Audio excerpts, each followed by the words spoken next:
चाय। शायद ही कोई घर हो जहाँ दिन में 1-2 बार चाय ना बनती हो, है ना? पर सवाल ये है कि ये आदत मतलब फायदेमंद है या नुकसानदायक? आज हम इसी की तह तक जाएंगे और हमारे पास जो ये विश्लेषण है उसके आधार पर ये विश्लेषण क्या कहता है कि चाय अच्छी भी है और बुरी भी। सब निर्भर करता है कि बनती कैसे है और पी कैसे जाती है। भारत में तो देखिए काली चाय और दूध वाली चाय यही सबसे आम है। तो चलिए देखते हैं कि इनमें क्या है, क्या बेहतर है, कब और कितना पीना सही है और वो कौन सी आम गलतियां हैं जिनसे बचना चाहिए। तो सबसे पहले इस चाय पत्ती में आखिर होता क्या है? मतलब क्या चीज है जो इसे इतना खास बनाती है? हाँ, देखिए चाय की पत्ती में ना कई फायदेमंद तत्व पाए जाते हैं। इनमें पॉलीफेनॉल्स हैं, फ्लेवोनॉइड्स हैं और एंटीऑक्सीडेंट्स, ये मुख्य हैं। ये तत्व मतलब शरीर की कोशिकाओं को नुकसान से बचाने में मदद करते हैं। तो इससे शायद एजिंग थोड़ी धीमी हो सकती है, इम्यूनिटी बढ़ सकती है और वो जो बैड कोलेस्ट्रॉल होता है ना, वो कम हो सकता है।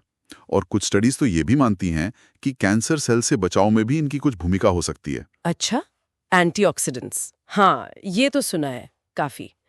और कुछ खास इसमें? हाँ, एक और चीज़ है, एल-थियानीन नाम का एक अमीनो एसिड भी होता है इसमें। ये क्या करता है कि दिमाग पर थोड़ा शांत असर डालता है और फोकस बढ़ाने में मदद कर सकता है। तभी शायद चाय पी के वो ताजगी सी महसूस होती है। और हाँ, वो अदरक या तुलसी वाली चाय, उसके सर्दी जुकाम में राहत देने वाले गुण तो हम सब जानते ही हैं, वो तो हैं ही।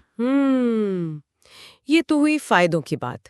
सुनने में तो ये सब काफी अच्छा लग रहा है, लेकिन सिक्के का दूसरा पहलू भी तो होगा, कुछ नुकसान भी। बिल्कुल, बिल्कुल।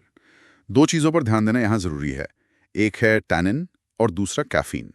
टैनिन ये एक ऐसा कंपाउंड है जो शरीर में आयरन के अवशोषण में मतलब एब्जॉर्प्शन में बाधा डालता है। ये आयरन से जुड़ जाता है तो हमारा शरीर उसे ठीक से इस्तेमाल नहीं कर पाता।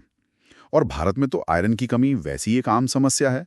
तो हाँ, ये एक चिंता की बात है। ओह, आयरन की कमी वाली बात ये वाकई गौर करने लायक है। अच्छा, और कैफीन, उसका क्या असर है? उसके बारे में क्या कहता है विश्लेषण? कैफीन से देखिए ताजगी तो महसूस होती है, ऊर्जा भी लगती है, लेकिन इसकी धीरे धीरे लत लग सकती है। ये प्रॉब्लम है। और फिर अगर चाय ना मिले तो सिर दर्द, बेचैनी, चिड़चिड़ापन ऐसे लक्षण महसूस हो सकते हैं। और अगर कोई बहुत ज़्यादा कैफीन ले रहा है तो उससे तनाव बढ़ सकता है, एसिडिटी, सीने में जलन, दिल की धड़कन तेज होना, नींद आने में दिक्कत और यहाँ तक कि गर्भावस्था में भी परेशानियां हो सकती हैं। बाप रे, इतने सारे संभावित नुकसान। तो क्या इसका मतलब ये हुआ कि चाय पीना छोड़ ही देना चाहिए, या इन नुकसानों से बचने के कुछ तरीके भी बताए हैं इस विश्लेषण में? नहीं नहीं, विश्लेषण पूरी तरह छोड़ने की बात नहीं करता है, वो समझदारी से पीने पर जोर देता है। इसमें 3 मुख्य बातें सुझाई गई हैं जिनसे हम नुकसान कम कर सकते हैं। पहला है बनाने का सही तरीका, मतलब चाय को बहुत ज्यादा देर तक या तेज आंच पर उबालने से बचना चाहिए। इससे क्या होता है कि फायदेमंद तत्व कम हो जाते हैं और शायद कुछ टॉक्सिन्स मतलब हानिकारक तत्व बढ़ सकते हैं। बेहतर यह है कि पानी गर्म करके उसमें पत्ती डालें और थोड़ी देर ढक दें, बस। और हाँ, बाहर की चाय, खासकर जहां एक ही पत्ती को बार बार उबालते रहते हैं ना, उसे तो नजरअंदाज करना ही ठीक है। और चीनी चीनी जितनी कम हो उतना अच्छा, या नहीं डालें तो और भी बढ़िया। अगर मीठा चाहिए ही तो मिश्री या गुड़ का, वो भी बहुत सीमित इस्तेमाल कर सकते हैं। ठीक है, समझ गई। तो ज्यादा उबालना नहीं है और चीनी कम। अच्छा, और दूध वाली चाय बनाम काली चाय, इसमें क्या बेहतर है? क्या कहता है विश्लेषण इस पर? देखिए, विश्लेषण तो काली चाय को बेहतर मानता है। वजह यह है कि दूध में एक प्रोटीन होता है, केसीन कहते हैं उसे।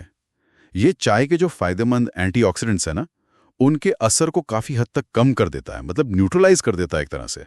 और दूध और चीनी का जो कॉम्बिनेशन है, वो त्वचा के लिए, खासकर जिनको एक्ने या पिंपल्स की समस्या है, उनके लिए अच्छा नहीं माना गया है। अच्छा, तो काली चाय बेहतर है और कम चीनी के साथ, ठीक है।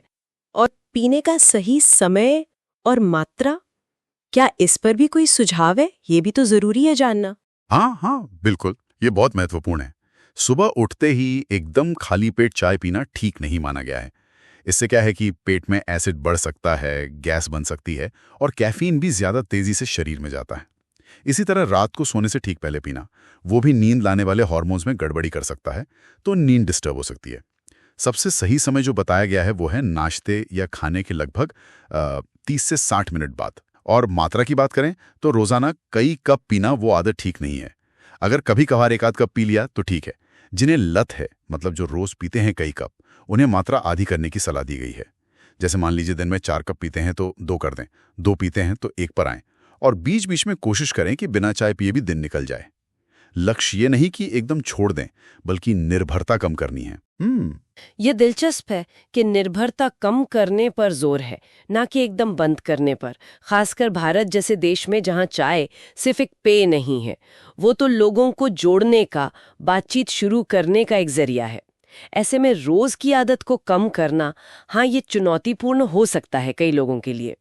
तो कुल मिलाकर इस पूरे विश्लेषण से यही समझ आता है कि चाय अपने आप में कोई जहर नहीं है, अगर उसे सही ढंग से, सही समय पर और सही मात्रा में पिया जाए। मतलब काली चाय बेहतर है, चीनी कम हो, खाली पेट और रात में पीने से बचें, और सबसे जरूरी, इसकी लत न लगने दें। बिल्कुल सही कहा, बिल्कुल। चाय का असर पूरी तरह हमारे इस्तेमाल करने के तरीके पर निर्भर करता है। सीधी सी बात है, संयम और जागरूकता, यही कुंजी है।